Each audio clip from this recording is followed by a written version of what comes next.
যেভাবে লেখা আছে সেভাবেই পড়ছি। আসসালামু আলাইকুম জোশ ভাই, আশা করি ভালো আছেন। আপনি ভালোর দলই আছেন। পাঠিয়ে দিলাম ইসমাইল জিনের নতুন ঘটনা শয়তান সাধকের দ্বিতীয় পর্ব। আশা করি এই পর্বটা আপনাদের কাছে অনেক ভালো লাগবে এবং এই পর্বে গোমর সব ফাঁস হবে। কি করেছিল শফিক, কি কারণে এত ভয়াবহ তাণ্ডব চারিদিকে ছড়িয়ে পড়ল। তাহলে আর দেরি না করে চলুন শুরু করি আজকের ঘটনা। শুরু করবার আগে আমার পরিচয়টা বলে নিই। আমি ফিরোজ খান বলছি মিরপুর থেকে। আশা করি আজকের ঘটনাটি আপনাদের মন জয় করে ফেলবে।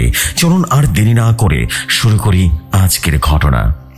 বিকেল গড়িয়ে সন্ধ্যা নামছে। মসজিদের মিনার থেকে মাগরিবের আজান ভেসে আসছে। জাকির হুজুর জায়নামাজে বসে আছেন, কিন্তু তার মনে কোনো শান্তি নেই। আমি যেন চুপচাপ বসেছিলাম আর অপেক্ষারত ছিলাম যে কখন নামাজ শেষ হবে আর কখন জাকির হুজুর আমার কাছে চলে আসবেন। মোনাজাত শেষ করে আমার দিকে তাকালেন, এরপর ধীরে ধীরে আমার কাছে এসে বসলেন তার ইজি চেয়ারে। হুক্কায় আবারও এক টান দিয়ে বলতে শুরু করলেন, শোনো দাদু ভাই, বিপদ যখন আসে তখন সে কিন্তু একা আসে না, সাথে করে নিয়ে আসে তার পুরো বংশধরকে। আন্দারমণিকে চরের সেই ঘটনা শেষ করে আমি যখন মকবুল আর তার মেয়ে সুমনাকে নিয়ে বাড়িতে ফিরলাম না, তখন ভেবেছিলাম কয়েকটা দিন হয়তো শান্তিতেই কাটবে। কিন্তু শয়তানের চক্রান্ত যে কতটা গভীর হতে পারে তা তখনও আমার কল্পনারও বাইরে ছিল। সুস্থ হওয়ার পর মকবুল মেয়ে সুমনা আমাকে একটা অদ্ভুত কথা বলেছিল। সে যখন সাওয়াদে বা ঘোড়া দানবে দখল ছিল না, তখন তার নিজের কোনো নিয়ন্ত্রণ ছিল না ঠিকই, কিন্তু সে তার অবচেতন মনে কিছু দৃশ্য দেখতে পেত। সুমনা আমাকে বলল, হুজুর, আমি স্বপ্নে দেখতাম একটা অন্ধকার গুহার ভেতর থেকে একজন বুড়ো লোক বসে আছেন, আর তার গায়ের চামড়া কুঁচকে গেছে, গলায় মানুষের হাড়ের মালা, আর তার সামনে একটা বড় রক্ত ভর্তি গামলা। ওই লোকটা বারবার আপনার নাম ধরে ডাকতো জানেন, আর ওই গামলার রক্তে ফু দিত আর বলতো, জাকিরকে আমার চাই, ওর রোদে আমি আমার প্রভুকে ডাকবো, আমার প্রভুকে জাগিয়ে তুলবো আবারও। বুঝতে পেরেছিস? সুমনার এই কথা শুনে আমি বুঝলাম শফিক ছিল কেবল একটা বোরে, আসল খেলোয়াড় তো অন্য কেউ। আর এই খেলোয়াড় শফিকের চেয়ে আরো 1000 গুণ বেশি বিপজ্জনক, কারণ এর সরাসরি আমার রূহ বা আত্মাকে টার্গেট করেছে। সেদিন রাতে আমি কিছুতেই ঘুমাতে পারলাম না। চোখের পাতা এক করে রীতিমতো মনে হচ্ছিল কেউ একজন অন্ধকারের আড়াল থেকে আমাকে দেখছে। আমার ঘরের চারপাশে জিনদের পাহারা বসানো, আব্বা জানের দাসে বন্ধন দেওয়া, তবুও এই অস্বস্তি কেন? আমি বেলালকে ডাকলাম। বেলাল হাজির হলো আর বলল, হুজুর, আমারও কেমন যেন একটা অস্থিরতা অনুভব করছি। মনে হচ্ছে বাতাসের মধ্যে বিষ মিশিয়ে দেওয়া হচ্ছে। আমাদের জিনদের ঘ্রাণ শক্তি তো মানুষের চেয়ে বেশি। আমরা বিপদের গন্ধ পাচ্ছি, কিন্তু বিপদটা কোন দিক দিয়ে আসবে তা বুঝতে পারছি না হুজুর। আমি সিদ্ধান্ত নিলাম, শত্রু যখন লুকিয়ে আছে তখন আমাকে তাকে খুঁজে বার করতে হবে। আর এর একমাত্র উপায় আমার সেই বিশেষ শক্তি রুহানি সফর। আমি জানি এটা এখন খুব ঝুঁকির একটা কাজ হবে। শত্রুপক্ষ আমাকে খুঁজছে। আমি যদি রুহ শরীর থেকে বের করি আর সেটা সঠিক সময় মতো যদি আমাকে আক্রমণ করে, তবে আমি আর কোনো দিন শরীরে ফিরতে পারবো না। একেবারে রীতিমতো জীবিত মৃত্যুর মাঝে মাঝেতে আটকে যাব। কিন্তু হাত গুটিয়ে বসে থাকলে একদিন আমার ঘরে আমার উপর হামলা করবে। সাপকে গর্ত থেকে বের করে মারাটাই হচ্ছে বুদ্ধিমানের মতো কাজ। তো যাই হোক, রাত তখন 2:30। আমি আমার ঘরের সমস্ত দরজা জানালা বন্ধ করে দিলাম। বিড়াল আর তার দলকে বললাম, শোনো, তোমরা আমার শরীরের চারপাশে একটা নিশ্ছিদ্র বলয় তৈরি করে রাখবে। ইসমাইলকে আমি ডাকবো না, কারণ ও আসলে আমার শরীরের উপর অনেক বেশি চাপ অনুভব হয়, আমি অসুস্থ হয়ে পড়ি। আমি শুধু গিয়ে দেখে আসবো শত্রুকে এবং কোথায় আছে। যদি দেখো আমার শরীর ঠান্ডা হয়ে যাচ্ছে, শ্বাস বন্ধ হয়ে আসছে, সাথে সাথে ইসমাইল জিনকে ডাকবে, তার আগে নয়। বেলাল রীতিমতো চিন্তিত মুখে রাজি হয়ে গেল। আমিও অজু করে রীতিমতো শগুন দিয়ে আতর মেখে বিছানায় শুয়ে পড়লাম। নির্দিষ্ট সূরা পড়ে চোখের পাতাটা বন্ধ করে দিলাম। ধীরে ধীরে আমার শ্বাস প্রশ্বাস ভারী হয়ে এলো, হাত পায়ের অনুভূতি চলে গেল। এক ঝটকায় আমি অনুভব করলাম আমি আর আমার শরীরে নেই। আমি এখন ছাদের কাছে ভাসছি। নিচে আমার দেহটা মরার মতো পড়ে আছে, এক অদ্ভুতভাবে পড়ে আছে। আমি সুমনার বর্ণনার সূত্র ধরে এগোতে লাগলাম। আমার রুহ বাতাসের চেয়ে অনেক দ্রুত গতিতে ছুটল।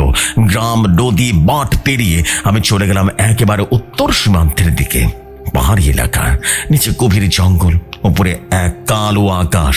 হঠাৎ করে পাহাড়ের চূড়ায় আমি সেই অশুভ শক্তিকে অনুভব করলাম। জায়গাটা দেখলে রীতিমতো গা শিউরে ওঠে। পাহাড়ের গায়ে এক বিশাল গুহা, গুহার মুখটা হা করে আছে যেন রাক্ষসের মুখ, আর সেই গুহা থেকে বের হচ্ছে হালকা লাল রঙের ধোঁয়া। আমি সাবধানে গুহার কাছে গেলাম। রুহানি অবস্থায় আমাকে কেউ দেখতে পাওয়ার তো কথা নয়, তবু আমার ষষ্ঠ ইন্দ্র বলছে সাবধান। গুহার ভেতরে ঢুকলেই রীতিমতো নাকে একটা পচা রক্তের গন্ধ এলো। গুহার মাঝখানে আগুন জ্বলছে। সে আগুনের চারপাশে বসে আছে বেশ কয়েকজন কালো পোশাক পরা মানুষ, আর তাদের মাঝখানে একটা উঁচু বেদিতে বসে আছে সেই লোকটা যাকে সুমনা স্বপ্নে দেখেছিল।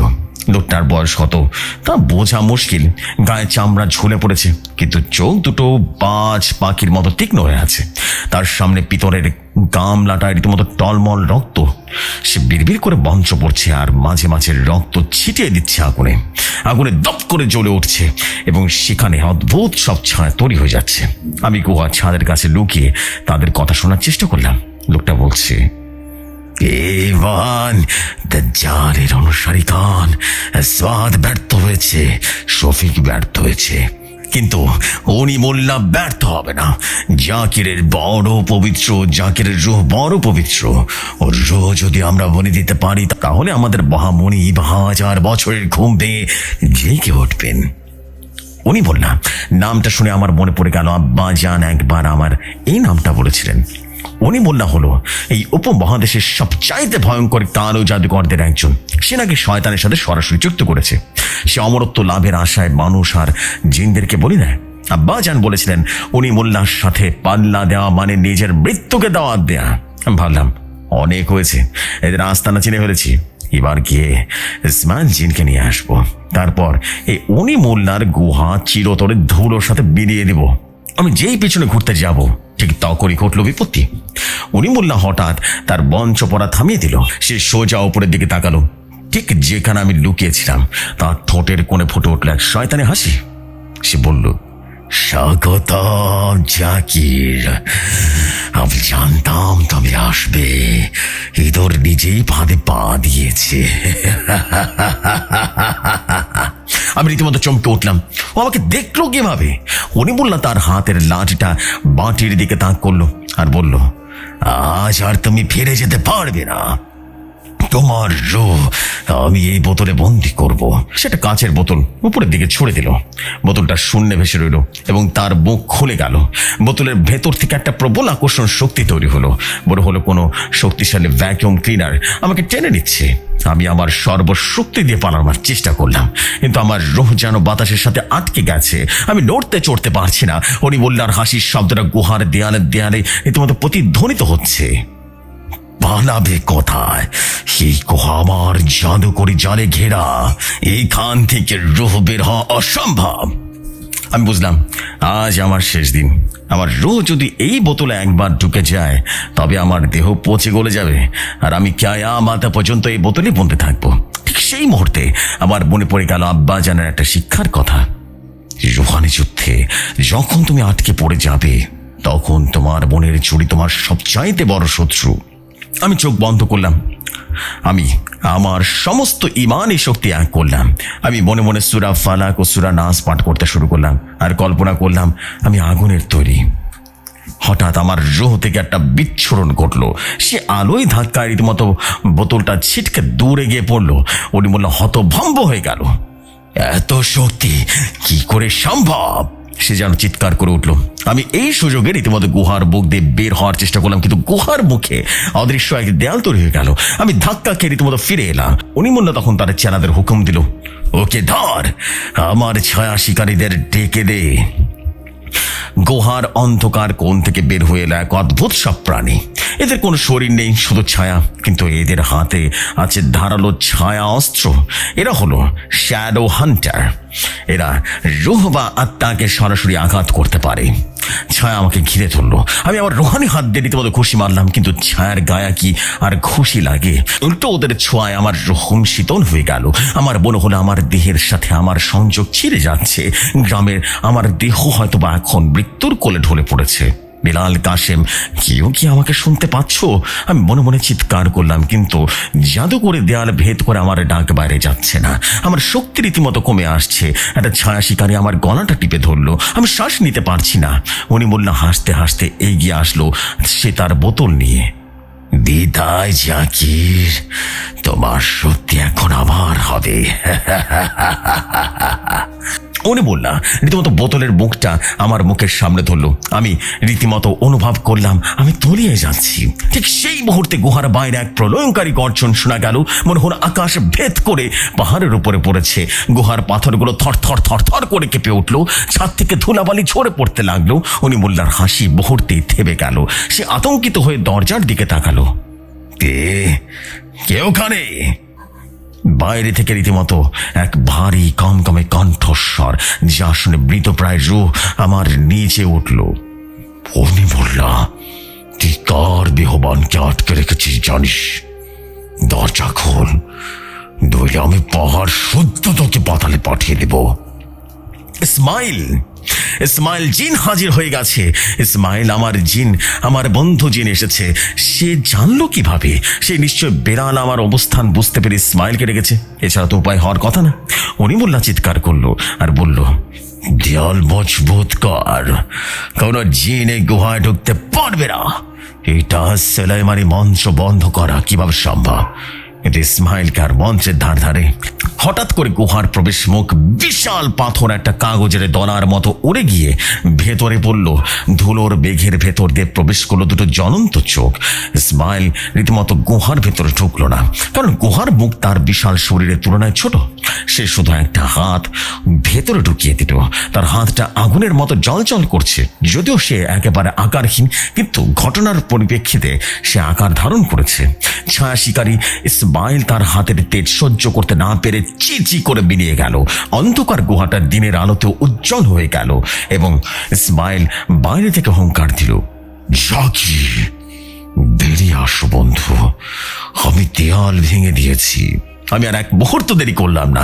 অনিমুল্লাহ কিছু করার আগে আমি বিদ্যুতের গতিতে গুহা থেকে বেরিয়ে এলাম। বের হওয়ার সময় দেখলাম অনিমুল্লাহ রাগের নিজের চুল ছিঁড়ছে। বাইরে আসতে দেখলাম ইসমাইল পাহাড়ের চূড়ায় দাঁড়িয়ে আছে। তার রূপ আজ আরো বেশি বিশাল। সে আমাকে দেখে আশ্বস্ত হলো। যাও জাকির, শরীরে ফিরে যাও, তোমার সময়টা কম, আমি দেখে নিচ্ছি ওকে। বললাম, ইসমাইল ভাই আমার, অনিমুল্লাহকে পারবেন না, অনেক কিছু জানে, ওকে আমার দরকার, জীবিত দরকার। ইসমাইল আমার দিকে তাকিয়ে পড়ল, তুমি বড্ড দয়ালু। ঠিক আছে, পারবো না, কিন্তু একটু আদর তো করতেই হবে। আমি বাতাসের বেগে গ্রামে ফিরে এলাম। যখন শরীরে প্রবেশ করলাম তখন ফজরের আজান হচ্ছে। আমি ধরমর ধরমর করে উঠে বসলাম। আমার সারা শরীর রীতিমতো ঘামে ভেজা। আমার গলায় এক কালশিটে দাগ। রুহানি অবস্থায় ছায়া শিকারী যেখানে গলা টিপে ধরেছিল সেই দাগ শরীরে ফুটে উঠেছে। বেলাল রীতিমতো দৌড়ে এলো আর বলল, হুজুর, আপনি ফিরেছেন? আমরা তো ভয় পেয়ে গেছিলাম। আপনার শরীর বরফের মতো ঠান্ডা হয়ে গেছিল, তাই আমরা বাধ্য হয়ে ইসমাইল ভাইকে ডেকেছি। আমি বেলালকে জড়িয়ে ধরলাম আর বললাম, তুমি ঠিক কাজ করেছো বেলাল, আজ তোমরা না থাকলে আমি আর ফিরতামই না। একটু পরে ইসমাইলেরও, তবে সে একা নয়, তার হাতে ঝুলছে একটা মানুষের দেহ, অনিমুল্লাহ। ইসমাইল অনিমুল্লাহকে আমার উঠোনে ধপাস করে ফেলে দিল। অনিমুল্লাহ সেই জৌলস আর নেই। তার কাপড় চোপড় পরা, চুলগুলো ঝলসানো, সে ব্যথায় রীতিমতো কাতরাচ্ছে। ইসমাইল হাসতে হাসতে বলল, বুড়ো শয়তান পালানোর চেষ্টা করেছিল, একটু আগুনের সায় দিতে সুর করে চলে এলো। দাও জাকির, তোমার আসামিকে তোমার পায়ের কাছে ফেলে দিলাম। আমি অনিমুল্লার কাছে গেলাম। তার চোখে এখন আর সেই তেজ নেই, কেবল আছে মৃত্যু ভয়। আমি জিজ্ঞেস করলাম, বল অনিমুল্লাহ, বল তোর আসল উদ্দেশ্য কি? আর কে তোর এই মহামানবী? বল, সত্যি করে বল, কে তোর এই মহামনিব? অনিমুল্লাহ কাশতে কাশতে রক্ত থুতু ফেললো। তারপর ফিস ফিস করে বলল, তুমি ভুল করলে জাকির, আমাকে মেরে কোনো লাভ হবে না। আমি তো কেবল তার রক্ষী। দরজা খুলে গেছে, সে আসছে, ইবলিসের সেনাপতি আসছে, তোমরা কেউ বাঁচবে না। আমি বললাম, কে সে? নাম বলো। উনি বললাম, বিক্রেতাটা হাসি দিল আর বলল, আযাজিল। নামটা শুনে ইসমাইল পর্যন্ত চমকে উঠল। আকাশের দিকে তাকায় ইসমাইল রীতিমতো বিড়বিড় করে বলল, আযাজিল। সে তো 1000 বছর ধরে লোহিত সাগরের নিচে বন্দি থাকার কথা। অনিমুল্লাহ হাসতে হাসতে বলল, বন্দি ছিল, কিন্তু এখন আর নেই। শফিকের রক্ত আর আমার বংশ তাকে জাগিয়ে দিয়েছে। সে এখন সিলেটের জাফলং এর গহীন অরণ্যের শক্তি সঞ্চয় করছে। পূর্ণিমার রাতে সে বের হবে। এই কথা বলতে অনিমুল্লার শরীর থর থর থর থর করে কেঁপে উঠলো, তার বুক দিয়ে রীতিমতো কালো ফেনা বেরিয়ে আসলো। ইসমাইল জিন বলল, সরে দাঁড়াও জাকির, ও নিজেকে শেষ করে দিচ্ছে। কিছু বুঝে ওঠার আগে অনিমুল্লার শরীরটা এখন একটা বিকট শব্দে ফেটে গেল। আমরা রীতিমতো ছিটকে দূরে গিয়ে পড়লাম। ধুলো আর ছাই ছাড়া সেখানে আর কিছুই রইল না। অনিমুল্লাহ নিজেকে শেষ করে দিয়েছে, যাতে আমাদের কাছে আর কোনো তথ্য তাকে না দিতে হয়। আমি আর ইসমাইল একে অপরের দিকে তাকালাম। পরিস্থিতি এখন আর সাধারণ জিনের সাথে জিনের লড়াইয়ের সাথে কোনো রকম সীমাবদ্ধ নেই। আযাজিল এই নামটা জিন জাতির ইতিহাসের সবচেয়ে বিভীষিকার নাম। সে ফ্রিদ বা মারিদ নয়, সে হলো শয়তানের সরাসরি বংশধর। তার ক্ষমতা ইসমাইলের চেয়ে অনেক অনেক বেশি হতে পারে। ইসমাইল গম্ভীর হয়ে বলল, জাকির, আমি ভেবেছিলাম কাজ শেষ, কিন্তু মনে হচ্ছে আসল যুদ্ধ তো কেবল শুরু হলো। আযাজিল যদি সত্যি জেগে থাকে, তবে দেশে মানুষ সবাই বিপদে পড়বে। একা আমি ওর সাথে কিছুই করতে পারবো না। ইসমাইলের মুখে সংশয় দেখে আমার বুকটা কেমন যেন ধক করে উঠলো। যে ইসমাইলকে আমি কোনো দিন ভয় পেতে দেখিনি, সে আজ নিজেই চিন্তিত। আমি বললাম, ইসমাইল ভাই আমার, আমরা হার মানবো না। আল্লাহ আমাদের সাথে আছেন, কিন্তু সিলেটে যাওয়ার আগে আমাদের আরো শক্তি সঞ্চয় করতে হবে। আমাদের এমন কাউকে লাগবে যে আযাজিলের দুর্বলতা জানে। ইসমাইল জিন বলল, একজন আছে, অনেক বয়স্ক, তার নাম আব্দুর রহমান। সে 3000 বছর ধরে বেঁচে আছে। সুন্দরবনে গহীনে তার বাস। সে অথবা বলতে পারবে আযাজিলকে থামানোর উপায়। আমি সিদ্ধান্ত নিয়ে ফেললাম, কালই আমরা সুন্দরবন যাব। কিন্তু আমরা জানতাম না সিলেটে বসে আযাজিল তখন আমাদেরকে দেখছে। সে তার অলৌকিক আয়নায় আমাদের প্রতিটা পদক্ষেপ ভেসে ভেসে উঠছে। সিলেটের এক অন্ধকার গুহায় বসে বিশাল হুঙ্কার দিল, আসো জাকির, আসো ইসমাইল, ওদের রক্ত দিয়ে আমি আমার রাজ্য বিভীষে করব। ফিরোজ, তোমায় একটা কথা বলি। আব্দুর রহমান, তুমি যদি ভাবো যে আব্দুর রহমান কোনো মানুষের নাম, তাহলে তুমি ভুল করছো।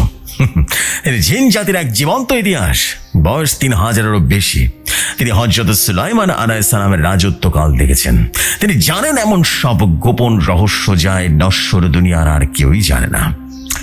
তো যাই হোক, আমরা দেরি করলাম না। পরদিন সকালে আমরা যাত্রার প্রস্তুতি নিলাম। আমি গ্রাম পাহারার দায়িত্বে দিয়ে দিলাম বিশ্বস্ত ছাত্র এবং গ্রামের কিছু ফরেজগার মুরব্বীর উপরে। আর আমাদের সাথে অদৃশ্য পাহারাদার হিসেবে রইল কাশেম এবং মুশফিক জিন। বেলাল জেদ ধরল সে আমাদের সাথেই যাবে। ইসমাইল জিন তাতে সম্মতি জানালেন। আমরা যাত্রা করে কোনো বাস বা ট্রেনে হলো না। ইসমাইল জিন তার গম্ভীর গলায় বললেন, জাকির, সবার নষ্ট করার কোনো সুযোগ নেই। তুমি তোমার চোখটা বন্ধ করো। আমি বেলাল, সে অদৃশ্য রূপে ছিল, আর ইসমাইল জিন গ্রামের শেষ বাধায় বড় দিকের পারে নামলাম। ইসমাইল জিন বিড়বিড় করে প্রাচীন কোনো ভাষায় একটা মন্ত্র পড়লেন আর তার বিশাল হাত দিয়ে বাতাসকে ইশারা করলেন। মুহূর্তের মধ্যে আমাদের চারপাশে ঘিরে এক ঘূর্ণি ঝড়ের মতো তৈরি হলো। কিন্তু অদ্ভুত ব্যাপার কি জানো ফিরোজ? অদ্ভুত ব্যাপার, ঝড়ের মাঝখানে আমরা যেখানে দাঁড়িয়েছিলাম না, সেখানে কোনো বাতাস নেই, শুধু একটা থমথমে নিস্তব্ধতা। ইসমাইল জিন আদেশ করলেন, আমার কাঁধে স্পর্শ করো। আমি ভয়ে রীতিমতো থরথর করে কাঁপতে কাঁপতে তার জ্বলন্ত অঙ্গারের মতো হাত রাখলাম এবং আশ্চর্য, আমার হাতটা রীতিমতো পড়ল না, কিন্তু এক বৈদ্যুতিক শিহরণ বই গেল আমার শরীরে। চোখের পলকে আমরা বাঁটি ছেড়ে আকাশে উঠে গেলাম। দাদু ভাই, সে অভিজ্ঞতার কথা তোকে বোঝাতে পারবো না। নিচে গ্রামগুলো ছোট হতে হতে পিঁপড়ের মতো হয়ে গেল। আমরা মেঘের ভেতর দিয়ে উড়ে চললাম। মানুষ প্লেনে চড়ে দেখে, আর সেদিন এক জিনের কাঁধে চড়ে রীতিমতো ভয়ঙ্কর দৃশ্য দেখছিলাম আমরা। প্রায় আধা ঘন্টা ওড়ার পর ডাকে এলো এক লোনা পানির গন্ধ। নিচে তাকালাম। সবুজ আর কালোর এক বিশাল চাদর বিছানো, বিশ্বের বৃহত্তম ম্যানগ্রোভ বন সুন্দরবন। ওপর থেকে দেখলে মনে হয় অসংখ্য নদী যেন বিষাক্ত সাপের মতো পেঁচিয়ে আছে বনের শরীরকে। ইসমাইল জিন আমাদের নামালেন সুন্দরবনের এক গহীন অরণ্যে, যেখানে মানুষের পা পড়া তো দূরের কথা, সূর্যের আলো ঠিকঠাক মতো পৌঁছায় না। জায়গাটার নাম কটকার চেয়েও গভীরে, আর স্থানীয় বাঙালিরা ভয় ওই জায়গাটাকে বলে জিনতলা। মাটিতে পা রাখতে গাঁটা ছমছম করে উঠল। এখানকার গাছগুলো শ্বাস এবং লোনা পোকের সেই কাঁটাগুলো যেন বর্ষার মতো বাটি পড়ে আছে। চারদিকে পিন পতন নীরবতা, কোনো পাখির ডাক নেই, আর কাদামাটির উপরে ছপ ছপ শব্দ। ইসমাইল জিন চারদিকে সতর্ক দৃষ্টিতে তাকালেন। তার চোখের দুটো এক জ্বলন্ত কয়লার মতো ধকধক করছে। তিনি ফিসফিস করে বললেন, জাকির সাবধান, এই জায়গাটা আব্দুর রহমানের এলাকা। উনি পছন্দ করেন না কেউ ওনার অনুমতি ছাড়া এখানে ঢুকুক, আর ওনাদের পাহারাদার খুব দয়ালু নয়। কিন্তু আমরা কাদা আর শ্বাসমূল বাড়ি সামনের দিকে উঠতে লাগলাম। বেলাল আমার খুব কাছাকাছি থাকছিল। হঠাৎ মনে হলো গাছের আড়াল থেকে হাজার হাজার অদৃশ্য চোখ আমাদেরকে দেখছে। সুন্দরবনের এই অংশে গাছেরাও যেন কথা বলে। কিছু দূর যাওয়ার পর একটা বিশাল খোলা জায়গা দেখলাম। জায়গাটার মাঝখানে একটা পুকুর, কিন্তু পুকুরের পানি রক্তের মতো লাল। আর সেই পুকুরের ওপারে একটা বিশাল বট গাছ। গাছটা এতটাই বড় যে বড় হয় আকাশ ছুঁয়ে আছে। তার ঝুড়িগুলো নেমে সে মাটির সাথে মিশে এক অদ্ভুত প্রাসাদে তৈরি করছে। ইসমাইল জিন ইশারা করে বললেন, ওই যে ওটাই আব্দুর রহমানের আস্তানা। আমরা যে পুকুরের দিকে পা বাড়াবো ঠিক তখনই আকাশ কাঁপিয়ে এক বিকট গর্জন শোনা গেল। বাঘের ডাক, কিন্তু এটা কোনো সাধারণ বাঘের ডাক নয়। মনে হলো হাজারটা বেগ একসাথে গর্জন করে উঠলো। পুকুরের রক্ত লাল পানি তোলপাড় হতে শুরু করলো, আর জঙ্গল ভেদ করে আমাদের সামনে এসে দাঁড়ালো এক বিশাল আকৃতির ডোরা কাটা বাঘ। দাদু ভাই, তুমি চিড়িয়াখানায় যে বাঘ দেখেছো না, এটা তার থেকে অন্তত 3 থেকে 5 গুণ বড় হবে। বিশাল দেখি দানবের মতো এক। তার চোখ দুটো আগুনের মতো জল করছে, আর কপালে একটা সাদা চাঁদ আঁকা, আর তার লেজটা বিষধর সাপের মতো করে নড়ছে। বেলাল রীতিমতো ভয় পিছিয়ে গেল আর বলল, হুজুর, এটা তো দক্ষিণ রায় সুন্দরবনের রাজা। বাঘটা মানুষের গলায় কথা বলে উঠল। তার কণ্ঠস্বর যেন গভীর পাতাল থেকে আসছে। দাঁড়া, অনুমতি ছাড়াই পবিত্র মাটিতে পা রাখার সাহস কে দিল তোদের? ইসমাইল জিন এগিয়ে গেলেন। তার শরীর থেকে আগুনের নীল আভা রীতিমতো বের হতে শুরু করলো। তার উচ্চতাও বাড়তে লাগলো। তিনি বাঘটার চোখের দিকে তাকিয়ে বললেন, রাস্তা ছাড়, আমরা তোর সাথে লড়তে আসিনি। আমরা এসেছি আব্দুর রহমানের সাথে দেখা করতে। জরুরি প্রয়োজন। বাঘটা ব্যঙ্গ করে হাসলো আর বলল, প্রয়োজন? দাদুর সাথে দেখা করতে হলে আগে আমার সাথে লড়াই করতে হবে। আমি এর দরজার পাহারাদার। আমাকে না হারিয়ে কেউ বট গাছের নিচে যেতে পারবে না, এমনকি তুই যদি ফ্রিতে জিনো হস তবুও না। ইসমাইল জিনের আত্মসম্মানে লাগলো। তিনি হুঙ্কার দিয়ে বললেন, সামান্য একটা জানোয়ার হয়ে তুই আমার পথ আটকাস? আমি ইসমাইল, আগুনের সন্তান। তোর মতো হাজারটা বাঘকে আমি এক ফুটে ছাই বানিয়ে দিতে পারি। বাঘটা গর্জন করে ইসমাইল জিনের উপরে হামলা বসিয়ে দিল। ইসমাইল জিনও এক হাতে আগুনের গোলা তৈরি করে বাঘটার দিকে ছুড়লেন। শুরু হলো এক ধন্দুমার লড়াই। বাঘটা যদিও জিন সত্তার তৈরি, কিন্তু সে কোনো অংশে কম নয়। ইসমাইল জিনের আগুনকে সে থাবা দিয়ে সরিয়ে দিচ্ছে। তাদের লড়াইয়ে আশেপাশে শত স্পর্শী গাছপালা রীতিমতো ভেঙে চুরমার হতে লাগলো।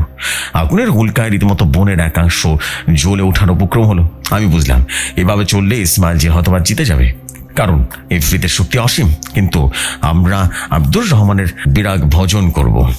বিহমান হয়ে বাড়ির দারোয়ানকে মারলে বাড়ির কর্তা কখনো খুশি হন না, আর আব্দুর রহমান চটলে আমাদের আর রক্ষা নেই।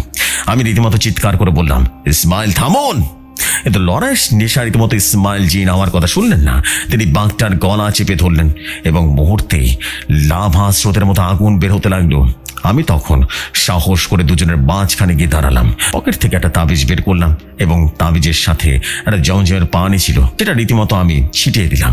ইসমাইল জিন হাত নামালেন, তবে তার শরীর থেকে তখনও ধোঁয়া বেরোচ্ছে। আমি বাঘটার চোখের দিকে তাকিয়ে বিনীতভাবে বললাম, এই বনের রাজা দক্ষিণ রায়, আমরা যুদ্ধ করতে আসিনি, আমরা এসেছি গোটা মানব জাতি আর জিন জাতিকে বাঁচাতে। আজাজিল জেগে উঠেছে, তাকে থামানোর একমাত্র উপায় আব্দুর রহমানই জানেন। আপনি যদি আমাদেরকে বাধা দেন তবে হয়তো বা আমরা মারা যাব, কিন্তু সেই সাথে পৃথিবীটাও ধ্বংস হয়ে যাবে। আপনি কি চান শয়তানের রাজত্ব কায়েম হোক? বাঘটা আমার দিকে স্থিরভাবে তাকিয়ে রইল। তার ঘোলাটে হলুদ চোখে আমি আমার নিজের প্রতিবিম্ব দেখতে পেলাম। কিছুক্ষণ পর বাঘটার শরীর থেকে হিংস্র ভাবটা চলে গেল। সে মাথা নিচু করে বলল, জাকির হুজুর, আমি আপনার রূহের উজ্জ্বলতা দেখতে পাচ্ছি। আপনি সত্য বলছেন। রহমান দাদু আপনাদের অপেক্ষায় আছেন। তবে মনে রাখবেন, দাদুর কথা বোঝা সহজ কিন্তু নয়। বাঘটা পথ ছেড়ে জঙ্গলের সাথে মিলিয়ে গেল। ইসমাইল জিন তখনও রাগে ফুঁসছেন। তিনি বললেন, জাকির, তুমি আমাকে আটকালে কেন? ওটাকে আজ আমি আমার শক্তি দিয়ে রীতিমতো ওকে এমন এক জগতে পাঠিয়ে দিতাম যাতে ওর রূহ কোনোদিন এই পৃথিবীতে না আসতে পারে। আমি বললাম, শান্ত হন, শান্ত হন ইসমাইল। শক্তি দিয়ে সবকিছু জয় করা যায় না, মাঝে মাঝে বুদ্ধির দরকার হয়। আমরা লাল পানির পুকুর সাবধানে পার হয়ে সে বিশাল বট গাছটার নিচে গেলাম। গাছের গোড়ায় একটা বড় গর্ত। আমরা সেই গর্ত দিয়ে ভেতরে ঢুকলাম। ভেতরের বাইরে থেকে বোঝা যাচ্ছে না, কিন্তু ভেতরে বিশাল এক গুহা, আর সেই গুহার দেয়ালগুলো হাজার হাজার জোনাকি পোকা দিয়ে আলোকিত হয়ে আছে। গুহার মাঝখানে শিকল বাকড় দিয়ে তৈরি করা একটা আসন, আর আসনে বসে আছেন অতি বৃদ্ধ এক জিন, আব্দুর রহমান। তার গায়ের চামড়া রীতিমতো গাছের ছালের মতো, দাড়িগুলো মাটিতে লুটিয়ে পড়েছে, চোখ দুটো বন্ধ, মনে হয় অন্ধ। কিন্তু আমি জানি চোখ দিয়ে তিনি অতীত, বর্তমান, ভবিষ্যৎ সবকিছু দেখতে পান। এক প্রতাপশালী জিন, উনি আব্দুর রহমান। আমরা গিয়ে তাকে সালাম দিলাম। আসসালামু আলাইকুম। বৃদ্ধ জিনটা কোনো রকম নড়াচড়া করলেন না, শুধু খসখসে শব্দ করে বের হলো, যেন শুকনো পাতার উপর দিয়ে কেউ হাঁটছে। ওয়ালাইকুম আসসালাম জাকির, আর এই আগুনের পিণ্ড ইসমাইল, সাথে বিড়াল। আমি তো ভেবেছিলাম তোরা আসতে আরো দেরি করবি। ইসমাইল জিন অবাক হয়ে বললেন, আপনি জানতেন আমরা আসবো? আব্দুর রহমান হাসলেন, ফোকলা দাঁতে সে হাসি বড়ই অদ্ভুত। আমি গাছের শিকড় দিয়ে তৈরি পৃথিবীর সমস্ত খবর রাখি রে বোকা। আজ আজিল জেগেছে, সিলেটের ভূমিকম্পের প্রস্তুতি চলছে, আর তোরা এসেছিস সেই বুড়োর কাছে দাওয়ায় নিতে, তাই না? আমি কর ঝোর করে বললাম, আব্দুর রহমান, আপনি তো সব জানেন। আজিলকে থামানোরটা উপায় বলে দিন না। ইসমাইল চিন্না আগুন দিয়েও তাকে মারা কিন্তু সম্ভব নয়। আব্দুর রহমান দীর্ঘশ্বাস ফেললেন। তার নিঃশ্বাসের সাথে গুহার ভেতরে ধূলিকণা সব নেচে নেচে উঠল। আগুন, জাজিল আগুনের তৈরি হলো, সে আগুনকে বশ করেছে হাজার বছর আগে। সে যখন লোহিত সাগরের নিচে বন্দী ছিল, তখন সে সমুদ্রের বরফ শীতল ঠান্ডার সাথে নিজেকে বানিয়ে নিয়েছে। এখন আগুন দিলে সেটা গিলে ফেলে, আর ঠান্ডা দিলে সেটা শুষে নেয়। তাকে মারা প্রায় অসম্ভব। আমার বুকটা ধক ধক করে উঠল। তবে কি আর কোনো উপায় নেই? আমরা কি সব ধ্বংস হয়ে যাব? আব্দুর রহমান তার হাতের লাঠিটা দিয়ে মাটিতে একটা নকশা আঁকলেন। উপায় একটা আছে, কিন্তু সেটা খুব কঠিন। আজিলকে মারার অস্ত্র কোনো তালোয়ার বা আগুন নয়, তাকে মারার অস্ত্র হলো আয়নাই হক, সত্যের আয়না। সত্যের আয়না? আমি আর ইসমাইল রীতিমতো একজন আরেকজনের দিকে তাকালাম। আব্দুর রহমান বললেন, জাজিল তার নিজের রূপ দেখে শক্তি পায় না, সে শক্তি পায় মানুষ আর জিনদের ভয় দেখে। সে নিজেকে মনে করে খোদার প্রতিদ্বন্দ্বী। তার আসল রূপ যে কতটা কুৎসিত, কতটা দুর্বল, সেটা সে অহংকারে ভুলে গেছে।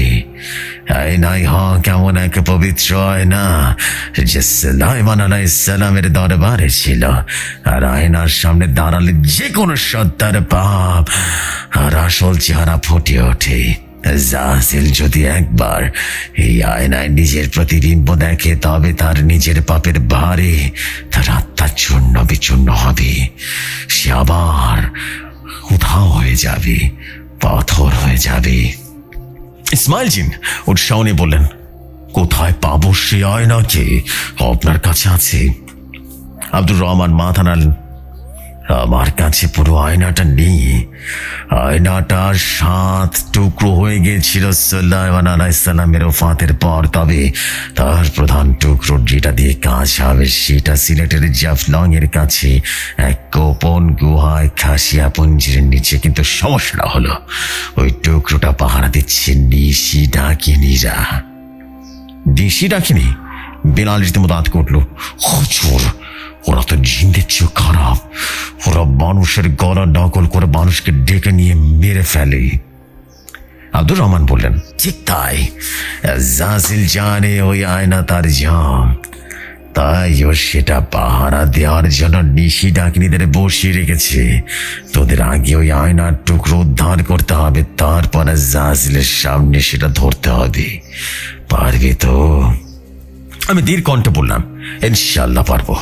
আব্দুর রহমান তখন তার গলা থেকে একটা তাবিজ ঝোলানো নীল রঙের পাথর খুলে আমার হাতে দিলেন। এটা রাখ, এটা তোদের পথ দেখাবে। আয়নার টুকরো যেখানে আছে সেখানে গেলেই পাথর জ্বলে উঠবে। আর শোন, জাজিল কিন্তু একা নয়, তার সাথে আছে ইবলিস বাহিনী। সাবধানে থাকিস তোরা। আমরা যখন বিদায় নিতে বের হয়ে যাব ঠিক তখনই পুরো গুহাটা কেঁপে উঠল। উপর থেকে ঝুরঝুর ঝুরঝুর করে বাঁটি পড়তে লাগলো। ইসমাইল জিন চিৎকার করলেন আর বললেন, কি হচ্ছে সব? ভূমিকম্প। আব্দুর রহমান তার চোখ বিললেন, তার চোখ দিয়ে সাদা আলো বের হচ্ছে। তিনি চিৎকার করে বললেন, পালা তোরা পালা, জাসিল জেনে গেছে তোরা এখানে। সে তার বায়ু রাক্ষস পাঠিয়ে দিয়েছে জঙ্গল ধ্বংস করতে। কিছু বুঝে ওঠার আগেই গুহার ছাদটা ধসে পড়ল। একটা বিশাল শিকড় আমাদের উপরে ভেসে পড়ল। ইসমাইল জিন সেটা এক হাতে আটকে ধরলেন, তার পেশিগুলো ফুলে ফুলে উঠল।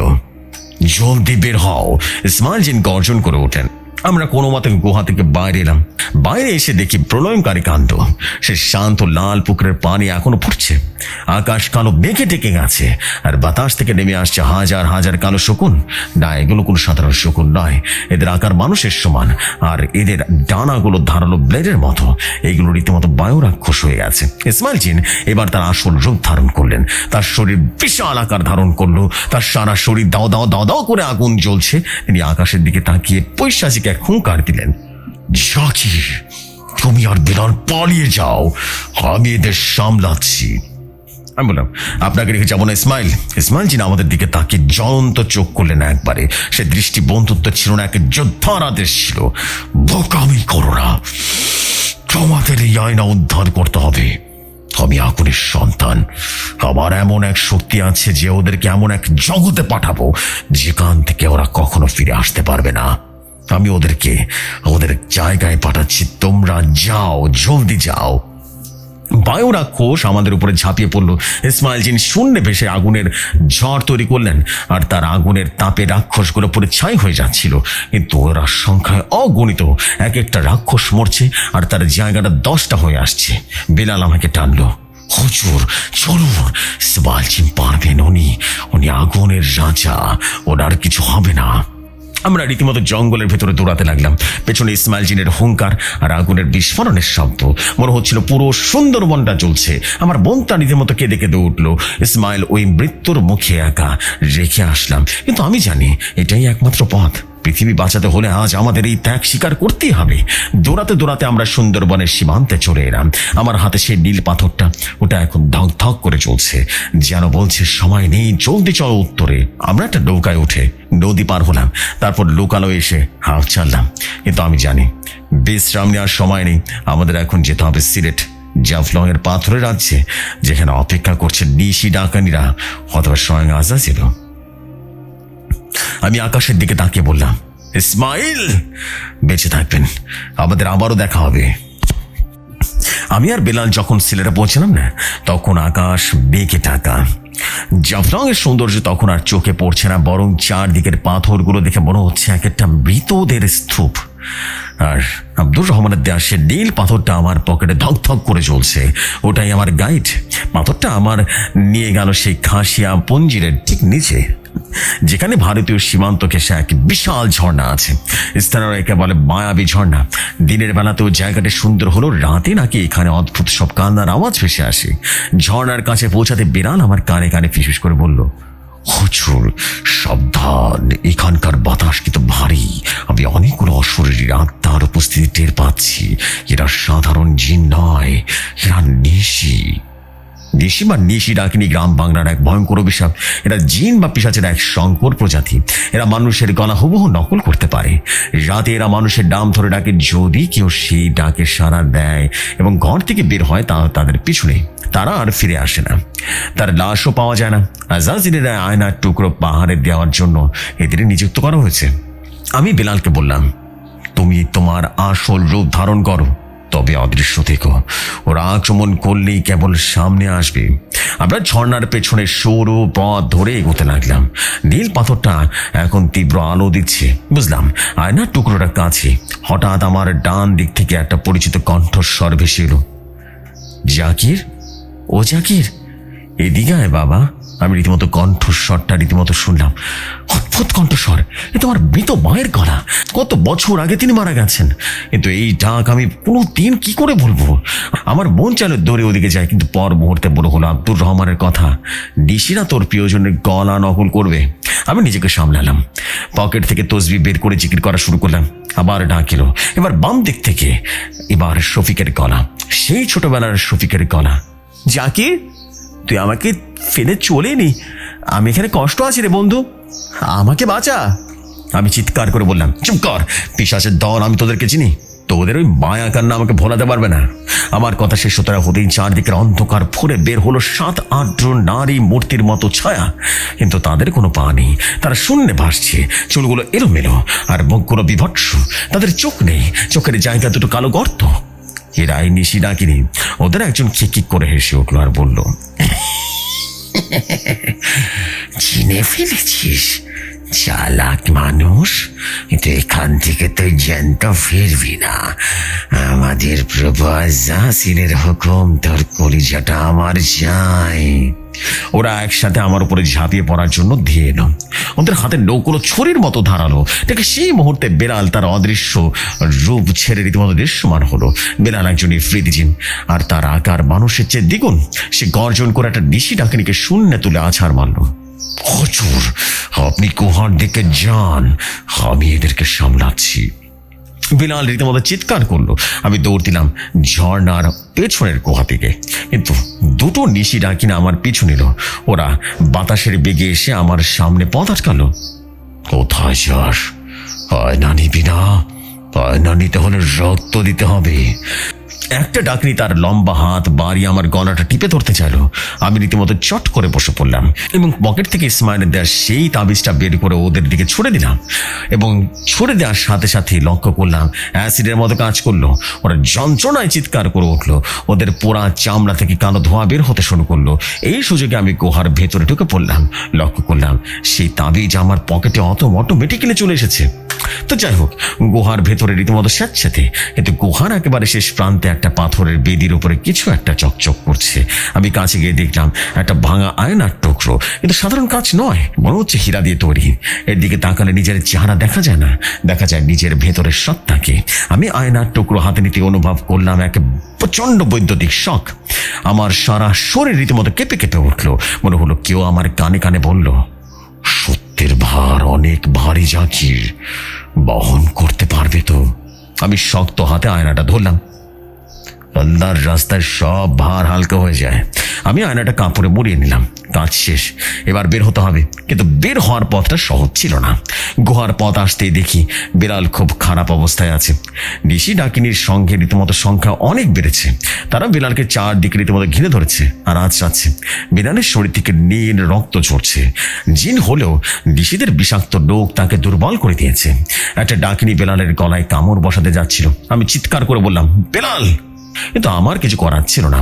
আমার হাতে কোনো অস্ত্র নেই, আমি শুধু দোয়া পড়তে পারি। ঠিক তখনই সিলেটের আকাশ ছিঁড়ে এক বজ্রপাত হলো। কোনো বেগ এলো না। সেই বজ্রপাতের শব্দে পাহাড় যেন কেঁপে কেঁপে উঠলো। ঝর্ণার পানি উল্টো দিকে বইতে শুরু করলো। আকাশ থেকে উল্কার মতো আগুনের একটা গোলা সোজা হয়ে এসে পড়লো নিশি ডাকিনীর মাঝখানে। আগুনের তাপে পাথরের মাটি রীতিমতো গলে লাভা হয়ে গেল। লাভা সেই আগুনের ভেতর থেকে উঠে দাঁড়ালো এক বিশাল অপব। তার সারা শরীর দিয়ে রীতিমতো আগুনের শিখা বের হচ্ছে। তার চোখ দুটো যেন জ্বলন্ত কয়লা। তার হাতে আগুনের তৈরি এক বিশাল কুঠোর। ইসমাইল জিন সে ফিরে এসেছে। কিন্তু এই কোন ইসমাইল জিন? সুন্দরবনের সেই ইসমাইল এখনকার ইসমাইলের মতো এক নয়। তার আকার এখন পাহাড়ের সমান হয়ে গেছে। রাগে তার শরীর থেকে ধোঁয়া বের হচ্ছে। সে বিভৎস হয়ে গেছে, বিভৎস। ইসমাইল একটা কথা বলল না, সে শুধু আগুনের কুঠারগুলো ঘোরালো। বাতাসের বেগে সে কুঠোর 3টা নিশি ডাকিনীর মাথা ছিঁড়ে আলাদা করে দিল। কালো রক্তের বাটি রীতিমতো ভিজে গেল। বাকি ডাকিনীরা রীতিমতো ভয় পিছিয়ে গেল। আগুনের রাজা! ওরা যেন চিৎকার করে পালাতে চাইল। ইসমাইল তার গমগমে গলায় বলল, আবার বন্ধুকে ছোঁয়ার সাহস কে দিল তোদের? আজ আমি তোদের পাতাল পুরীতে পাঠিয়ে ছাড়বো। ইসমাইল এক পা দেরি মতো মাটিতে চাপ দিল। মাটি ফেটে চৌচির হয়ে গেল। ফাটল দিয়ে বের হলো মাটির নিচে আগুন। সে নিশি ডাকিনীরা সেই আগুনের পুরে ছাই হয়ে যেতে লাগলো। তাদের আর্তনাদ বেশিক্ষণ শোনা গেল না। কয়েক মুহূর্তের মধ্যেই সবকিছু শেষ। ইসমাইল ধীরে ধীরে তার আকার ছোট করে স্বাভাবিক কিন্তু অনেক ভয়ঙ্কর রূপে ফিরে এলো। সে বিলালের দিকে তাকালো। বিলাল তখনও ধুকছে। ইসমাইল তার হাতে বিলালের ক্ষতের উপরে রাখলো। তার হাতের ছোঁয়ায় বিলালের ক্ষত স্থান থেকে কালো বিষ বের হতে শুরু করলো এবং সেটা বাষ্প হয়ে উড়ে গেল। বিলাল সুস্থ হয়ে উঠলো। আমি দৌড়ে গিয়ে ইসমাইলের কাছে গেলাম। ইসমাইল ভাই, আবার আপনি বেঁচে আছেন? আমি তো ভেবেছিলাম সুন্দরবনে। ইসমাইল আমার দিকে তাকালো। তার চোখে কোনো মানবিক আবেগ নেই, আছে এক গভীর গাম্ভীর্য। সে বলল, জাকির, আমি জিন। আমাকে মারা এতটা সহজ নয়। বায়ু রাক্ষসরা আমাকে আটকে রাখতে চেয়েছিল, কিন্তু আমি পুরো জঙ্গল জ্বালিয়ে দিয়ে এসেছি। তবে আমার শক্তি অনেক ক্ষয় হয়েছে। জাজিলের মুখোমুখি হওয়ার আগে আমাকে আবার শক্তি সঞ্চয় করতে হবে। আমি আয়নার টুকরোটা বের করে দেখলাম আর বললাম, আমরা এটা পেয়েছি। ইসমাইল আয়নার দিকে তাকিয়ে রীতিমতো কিছুটা পিছিয়ে গেল। জিনরা সত্যের আয়নাকে ভয় পায়, কারণ সেখানে তাদের আসল রূপ দেখা যায়। সে বলল, ভালো, ওটা সাবধানে রাখো, এখন আমাদের হাতে সময় নেই। জাজিল জাফলং এর উপরে তামাবিল সীমান্তের কাছে একটা গোপন গুহায় তার সিংহাসন গেড়েছে। আজ পূর্ণিমা, আজ রাতে সে তার পূর্ণ শক্তি ফিরে পাবে। তার আগে আমাদের হামলা করতে হবে। বিলাল বলল, কিন্তু হুজুর, জাজিল তো একা নয়, উনি মোল্লা বলেছেন তার সাথে ইবলিসি বাহিনী আছে। ইসমাইল আকাশের দিকে তাকালো। চাঁদটা আজ অস্বাভাবিক বড় এবং লাল রঙের। সে বলল, হ্যাঁ, জাজিলের সেনাবাহিনী প্রস্তুত, কিন্তু আমরাও একা নই। ইসমাইল একটা শীষ দিল, আর সেই শীষ বাতাসের সাথে বিষে বহু দূরে চলে গেল। কিছুক্ষণের মধ্যেই চারদিক পাহাড় থেকে হাজার হাজার ছায়া নেমে আসতে শুরু করলো। আমি যেন অবাক হয়ে দেখলাম, এগুলো তো সব জিন। কেউ দেখতে মানুষের মতো, কেউ পশুর মতো, কেউ আগুনের কুণ্ডলীর মতো। ইসমাইল জিন বলল, সুন্দরবন থেকে আসার পথে আমি জিনদের বিভিন্ন গোত্র খবর দিয়ে এসেছি। বমিন জিন জাজিলে থেকে এই উত্থান মেনে নিতে পারছে না। তারা আমাদের সাথে লড়বে। আজ রাতে জাফলং হবে ক্রুর ক্ষেত্র। আমার শরীরে অদ্ভুত শিহরণ খেলে গেল। একদিকে জাজিল তার শয়তানি শক্তি, অন্যদিকে ইসমাইল, বেরার এবং হাজার বমিন জিন। আর নিজেদের মাঝখানে আমি এক নগণ্য মানুষ যার হাতে সত্যের আয়না আছে। ইসমাইল আমার কাঁধে তার ভারী হাতটা রাখলো। জাকির, মনে রেখো, যুদ্ধে তালোয়ার বা আগুন দিয়ে জয় আসবে না। জয় আসবে তোমার ঈমান আর আয়নার সঠিক ব্যবহারে। জাজিল তোমাকে ভয় দেখাবে, লোভ দেখাবে, মায়া দেখাবে, কিন্তু তুমি যদি এক মুহূর্ত দুর্বল হয়ে যাও তবে পৃথিবী ধ্বংস হয়ে যাবে। আমি মাথা নাড়লাম, আমি প্রস্তুত। আমরা বিশাল জিন বাহিনী নিয়ে তামাবিলের উদ্দেশ্যে এগোতে লাগলাম। দূরে পাহাড়ের চূড়ায় লাল রঙের এক অশুভ আলো দেখা যাচ্ছে। ওটাই আজাজিলের আস্তানা। বাতাস সেখানে উল্টো দিকে বয়ে যাচ্ছে। মেঘ গর্জন করছে। মনে হচ্ছে প্রকৃতি নিজেই আসন্ন প্রলয়ে ভয় কাঁপছে। শুরু হতে যাচ্ছে চূড়ান্ত লড়াই, সত্য বনাম মিথ্যার লড়াই, আলো বনাম অন্ধকারের লড়াই। ভোর হতে আর বেশি বাকি নেই, কিন্তু বাইরের আকাশ এখনো অমাবস্যার রাতের মতো কালো। মেঘের গর্জনের মাঝে মাঝে ঘরটা কেঁপে কেঁপে উঠছিল। জাকির দাদু বেশ ক্লান্ত ছিলেন, কিন্তু তার চোখে এক বিজয়ের দীপ্তি। তিনি আমার মাথায় হাত বুলিয়ে গল্পের শেষ দিকটা শুরু করলেন। শোনো দাদু ভাই, এখানে কিন্তু গল্পের শেষ এন্ডিংয়ে আমরা কিন্তু গল্পের শেষের দিকে চলে এসেছি। তার আগে তোমায় বলিনি, একটু পানি দাও। আমার খুব তৃষ্ণা পেয়েছে। অনেকক্ষণ একটানা গল্প বলার পর কেমন যেন গলাটা শুকিয়ে আসছে। আমি এক গ্লাস পানি ঢেলে দিলাম সামনে থাকা সেই বোতল থেকে। জাকির দাদা পানিটা গিললেন এবং এরপর সচরাচর তিনি যেভাবে হুক্কায় টান দেন ঠিক সেভাবেই হুক্কায় টান দিয়ে বলতে শুরু করলেন, শোনো দাদু ভাই, জাফলং এর তামাবিল সীমান্তের সেই রাতটা কিন্তু আমি জীবনও ভুলবো না। ওটা কোনো সাধারণ রাত ছিল না, ওটা ছিল দুনিয়ার বুকে এক টুকরো কেয়ামতের মহারা। আমরা যখন ইসমাইল জিন আর মুমিন জিনদের সাথে সে বিশাল বাহিনী নিয়ে পাহাড়ের চূড়ায় পৌঁছালাম, তখন নিচের উপত্যকায় যা দেখলাম না, তা দেখে আমাদের বুকের রক্ত হিম হয়ে গেল। তামাবিল সীমান্তের 0 পয়েন্টের কাছে যেখানে পাহাড় আর মেঘ মিশেছে, সেখানে বসে আছে এক বিশাল অন্ধকার সিংহাসন, আর সেই সিংহাসনে বসে আছে আযাজিল। তার রূপ বর্ণনা করার ভাষা মানুষের অভিধানে নেই। সে যেন অন্ধকারে তৈরি এক পাহাড়, তার চোখ দুটো রক্ত বর্ণ সাগরের মতো, আর তার মাথা থেকে দুটো বিশাল শিং আকাশের দিকে উঠে গেছে। তার নিঃশ্বাসের সাথে বের হচ্ছে বিষাক্ত কালো ধোঁয়া, আর তার চারপাশে ঘিরে আছে লাখো লাখো পিশাচ, দানব আর উনি মোল্লার মতো হাজারো শয়তানি পূজারী তান্ত্রিকের আত্মা। ইসমাইল জিন আমার পাশে দাঁড়িয়েছিলেন। তার বিশাল আগুনের শরীরটা থরথর করে কাঁপছিল, তবে ভয় নয়, প্রচন্ড উত্তেজনায়। তিনি আমার দিকে তাকিয়ে বললেন, জাকির, ওই দেখো আযাজিল অহংকারের মূর্ত প্রতীক। ও নিজেকে এখন খোদার সামনে বসাতে চাইছে। ও এখন নিজেকে খোদার আসনে বসাতে চাইছে।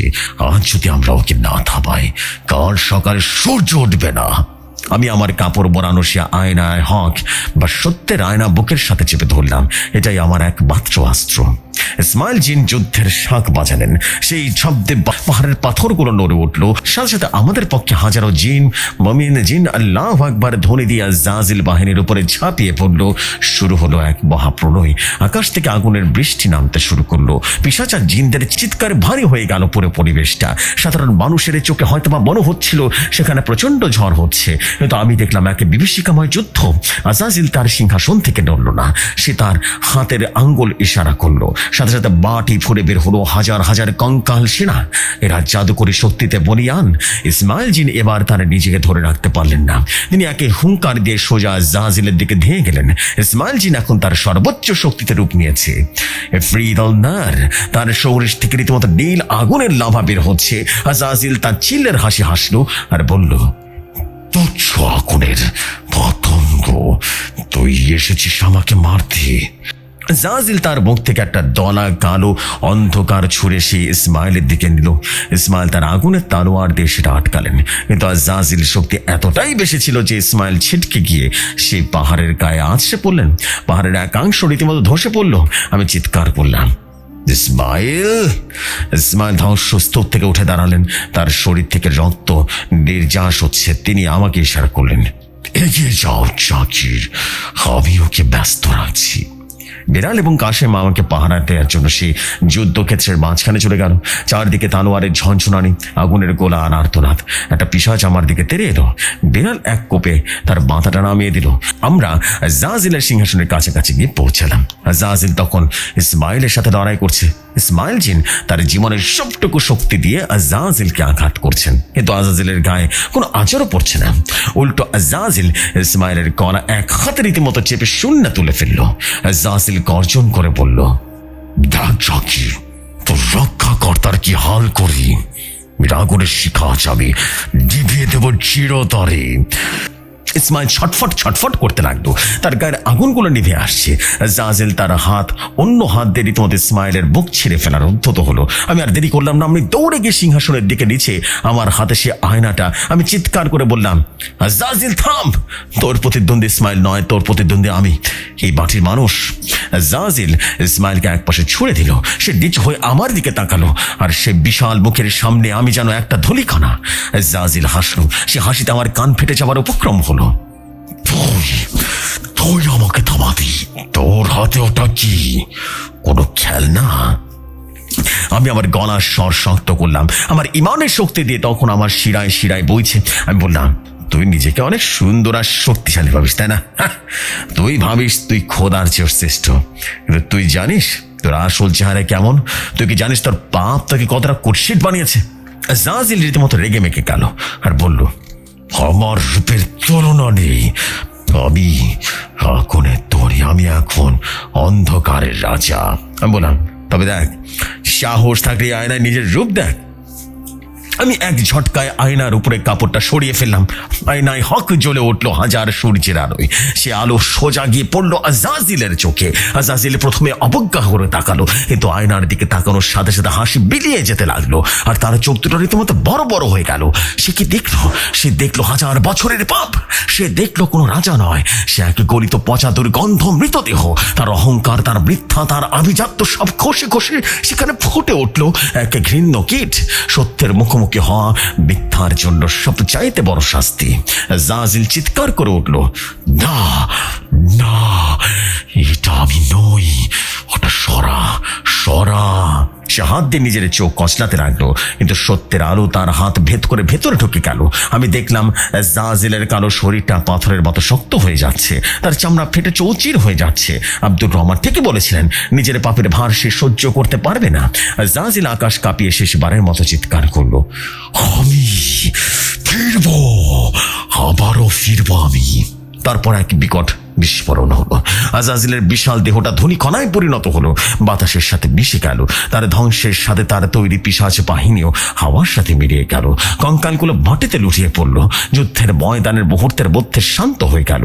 আমি আয়নাটা আবারও ঢেকে ফেললাম। আমার হাত থরথর থরথর করে কাঁপছে, শরীর চলছে না। আমি ধপ করে মাটিতে বসে পড়লাম। বেলাল আর কাশেম দৌড়ে এলো আমার কাছে। হুজুর, আপনি পেরেছেন, শয়তানটা শেষ। কিন্তু আমার নজর তখন অন্যদিকে। ইসমাইল জিন। আমি টলতে টলতে ইসমাইলের কাছে গেলাম। তিনি পাহাড়ের পাদদেশে পড়ে আছেন। তার শরীরে সে তেজদীপ্ত আগুন এখন নিভো নিভো, তার আকার ছোট হয়ে এসেছে। আমি ইসমাইলের মাথাটা আমার কোলে তুলে নিলাম। ইসমাইল, চোখ খুলুন, চোখ খুলুন। ইসমাইল জিন কষ্ট করে চোখ খুললেন। তার চোখের কোঠরে রীতিমতো এক চিলতে হাসি। জাকির, তুমি পেরেছ। আমি জানতাম মানুষের ইমানের কাছে শয়তানের অহংকার টিকবে না। আমি কাঁদছিলাম আর বললাম, আপনার জন্য তো হয়েছে, আপনি উঠুন ইসমাইল, আমাদের বাড়ি যেতে হবে। ইসমাইল বলল, আমরা বাড়ি যাব, তবে আমাকে কিছুদিন বিশ্রাম নিতে হবে, আর আমার কিছুদিন ঘুমোতে হবে। আমাকে সুন্দরবনে নিয়ে যাও আব্দুর রহমানের কাছে, ওখানে ডাল পুকুরে আমি আবারও শক্তি পাবো। এই বলে ইসমাইল জিন জ্ঞান হারালেন। তার শরীরটা এখন আর আগুনের নয়। এই প্রথম আমার প্রিয় জিন, আমার সবচাইতে প্রতাপশালী জিনকে আমি এরকম অজ্ঞান হয়ে পড়ে থাকতে দেখলাম। এটা কিভাবে সম্ভব আমি জানি না ফিরোজ। আমার এখনো সেই দৃশ্য ভাবলে চোখ দিয়ে পানি ভেসে আসে। যুদ্ধ শেষ, সূর্য উঠেছে। পুরো আকাশ রীতিমতো লাল আভা দেখা যাচ্ছে। এই সূর্যটা অন্যদিকের চেয়ে অনেক বেশি পবিত্র মনে হলো আমার কাছে। আমরা ইসমাইল জিনকে নিয়ে সুন্দরবনে ফিরে গেলাম।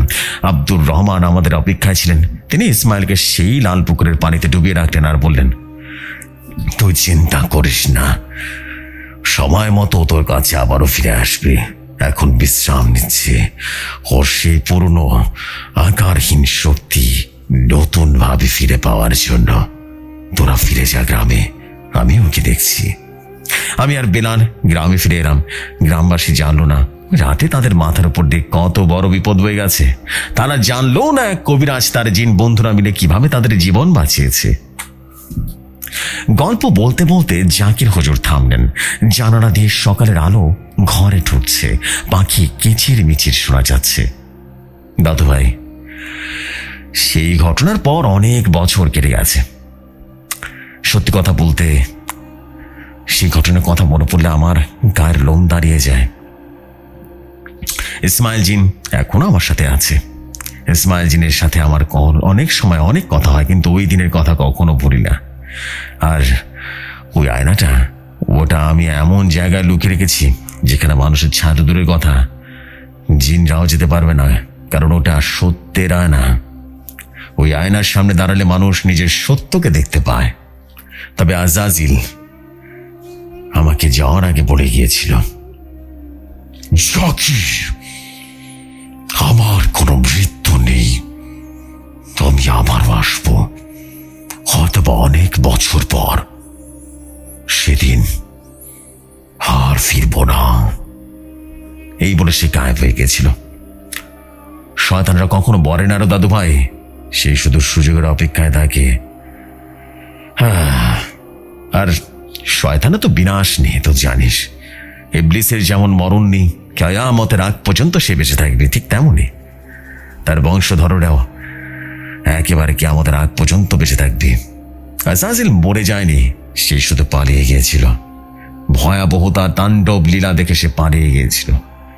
হয়তোবা কোনো এক রাতে আবারও ফিরে আসবে, জানি না সেই সময়টা কবে। শুধু তোকে বলবো ইমানের শক্তি রাখবি, বুঝলি? কারণ শেষ যুদ্ধটা তালোয়ারের হবে না, ইমানের হবে।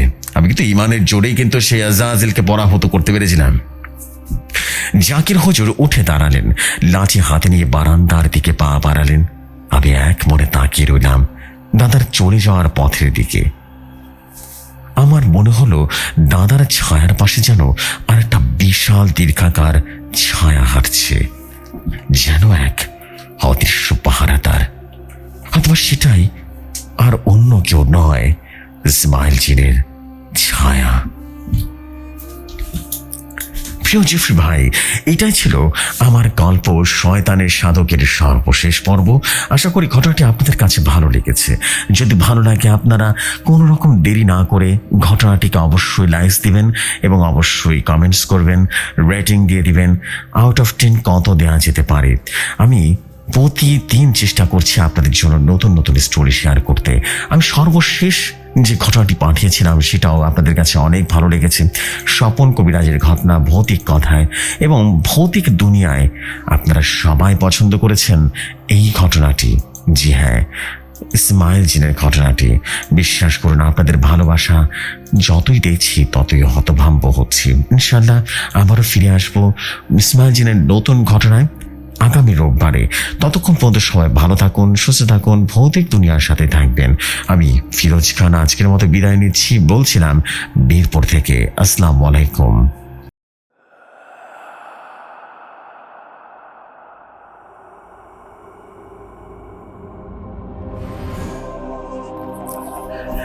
ওয়ালাইকুম আসসালাম প্রিয় ফিরোজ ভাই। Finally, Firoj Bhai is back again with his Ismail Jin story. ওরে ভাই, অসাধারণ ইসমাইল জিনের ঘটনার কোনো তুলনা হয় না। আমার মনে হয় is the masterpiece of ভৌতিক দুনিয়া, আমাদের future masterpiece. Oh man, what a story man! ফাটাফাটি একটা স্টোরি ছিল। অ্যাডভেঞ্চার, ভয়, মজা সব ছিল। একেবারে সিনেমার একটা ঘটনা মনে হলো দেখলাম। অসম্ভব সুন্দর ছিল ভাই। আপনাকে অনেক ধন্যবাদ এই ঘটনার জন্য এবং আমাকে এত বিশাল একটা ঘটনা পাঠানোর জন্য। ইনশাল্লাহ আগামীকাল এই পুরো দুটো এপিসোড যেটা আমরা শেয়ার করলাম, 443 এবং 444-এর এই ঘটনাটা, পুরো এপিসোড আমরা একসাথে শেয়ার করে দেবো। ইসমাইল জিনের আলাদা এপিসোড বা পুরো ঘটনাটা এক পর্বে আমরা শেয়ার করে দেবো ইনশাল্লাহ। আপনাদের একটাই শুধু রিকোয়েস্ট থাকবে, যতটা পারুন ফাটাফাটি সব কমেন্ট করুন। এবং আমি চাই যে ইসমাইল জিনের ঘটনা আবারও আগের মতো করে অনেক দারুণভাবে একেবারে মানুষের সামনে পৌঁছে যাক এবং ইসমাইল জিনের অনেক নতুন স্টোরি আমরা শুনতে পারবো। এবং একের সাথে বলতে চাই যে আপনারা যারা আছেন, যেখান থেকে আছেন, সর্বোচ্চ কমেন্ট করবেন। আপনাদের কমেন্টের অপেক্ষা থাকবো। এই হচ্ছে বিষয়। আজকে আমাদের এখানে বিদায় নিচ্ছি। হ্যাঁ, এটা সত্যি যে ইসমাইল জিন ফ্যাক করেছে আমাদের 2026-এ শুরু হয়েছে।